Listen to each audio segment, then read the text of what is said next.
Okay, today we'll be changing the fuel filter. This was from Rock Auto. It was like $4.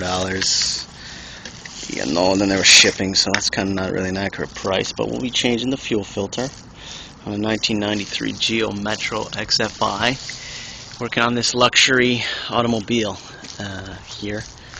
Jacked it up. That's the first step. I also took the gas cap off. We'll be doing the fuel filter, so I took the gas cap off. I really don't know what I'm doing, but I'm making a YouTube video, so I guess to see if the car's jacked up, probably just slam the door as hard as you can. I guess if it falls, it's probably not jacked up. So this concludes our tune-up here. I already did the wires, the spark plugs, the cap, the rotor, the air filter, PCV valve, and an oil change. So we're just kind of, next step is the fuel filter. The fuel filter's underneath. You can see, I jacked it up. I jacked it up right here. And I put the jack stand right there. The fuel filter is right there. So I'm going to look at it a little bit better and see what it needs to get out. It's kind of a pain because it's right now. There it is, right there. Kind of a pain. It's right near the jack stand. So we will see.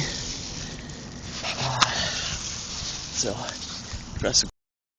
Okay, as we carry on, first thing I did was remove this from there. This from there. That's the brake line. I also released it there. This kind of gives it a little bit of leeway, and you can kind of bring it down. I took this bolt off.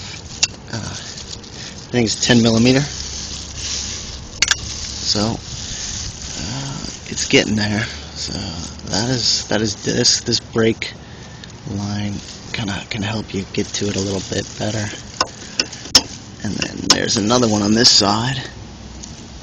Well, this is where it holds into the bracket right here, and then this is where it holds into the bracket holds in. So we're going to release those two, and then we'll release this with needle nose pliers and keep going.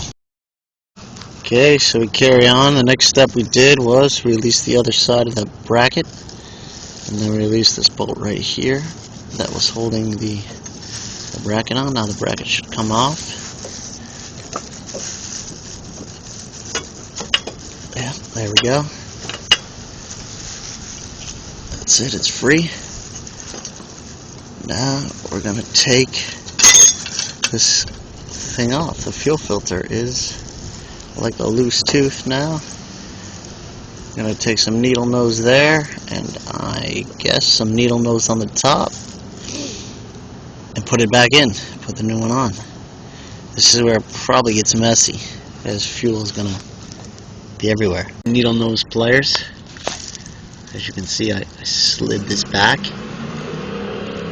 and I slid it back on the other one up top as well.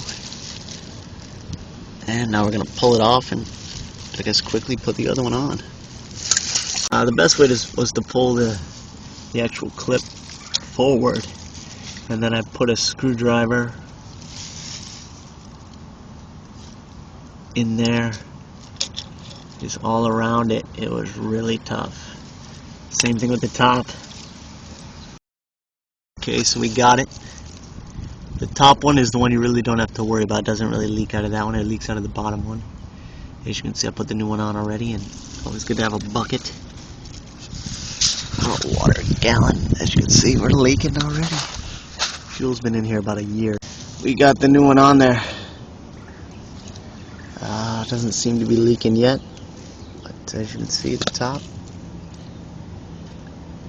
right there, and the bottom right there. Next is putting the bracket on. This thing kind of tucks up in here. I also moved this brake thing down a little more by sliding that down a little bit more, the brake line. So now putting the bracket. Okay, and that's all she wrote. It's in there. And then I finished up the brake line. Didn't waste that much fuel.